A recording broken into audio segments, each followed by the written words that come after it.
And you know you're supposed to be asleep, right? I'm having trouble falling asleep. You having trouble falling asleep? How about Daddy reads you a bedtime story? Yeah. Want me to read you a bedtime story? Yeah. All right. Well, I got just the perfect bedtime story for you. See this story right here? It's called The Three Little Pigs. So there were three little pigs. They was all grown up, and they were drinking some hot coffee and eating donuts. It was a beautiful sunny day, some real perfect weather, and the pigs was dressed the same, cause they all work together, and that job ain't really easy, and they work is kinda scary, so they all got water guns. That's their favorite thing to carry, and they'll squirt you more than once if they think it's necessary, but we'll talk about that later. Let's get back to the story. Deep inside the forest was a family of wolves and a pack. Even though they had sharp teeth and they were black, ain't really mean that they'll attack. Just means that they were trapped because the color of their fur made some believe that they was bad. Now, I know that sounds sad, but ain't nobody care, cause the problem with the wolves is they would never treat it fair. And no matter where they go, only one thing is clear, that as long as you're a wolf, the pigs gonna be scared. So the forest and the town was separated, and if the wolves wanted to come around, they hesitated, cause they knew they wasn't welcome there. So every time they roamed, they always said a prayer in hopes that they could make it home.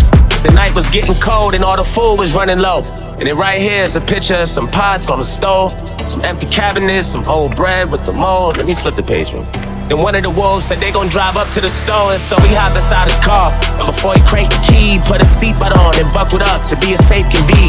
Followed every traffic rule on the way from A to Z, and then he went to, man, let me skip to the good part. So after he bought some groceries and he was done for good, and he put the food inside his trunk as fast as he could. And he started driving perfectly and headed towards the woods until he seen a pig's car and knew this probably was too good.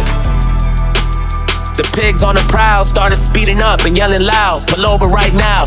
Turn the car off and throw the keys on the ground and step out and get on your knees and don't even make a sound.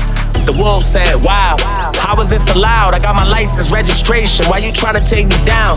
And he was real scared cause he knew what the pig's about, so he refused to get out and started speeding to his house. Then he pulled up, hopped out, almost fell down, but ran inside the front door. That's when he locked the pigs out.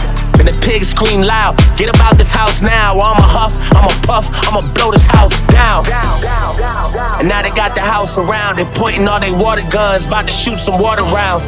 Kicked the door down and all they heard was water sounds. That's what happens when the pigs fear you. So here's the moral of the story with a clear view. No matter who you're with, or where you're at, or where to, there's always gonna be three little pigs living near you. With three little pigs, they was all grown up, and they were drinking some hot coffee and eating donuts. It was a beautiful sunny day, some real perfect weather, and the pigs was dressed the same, cause they all work together, and that job ain't really easy. Franklin.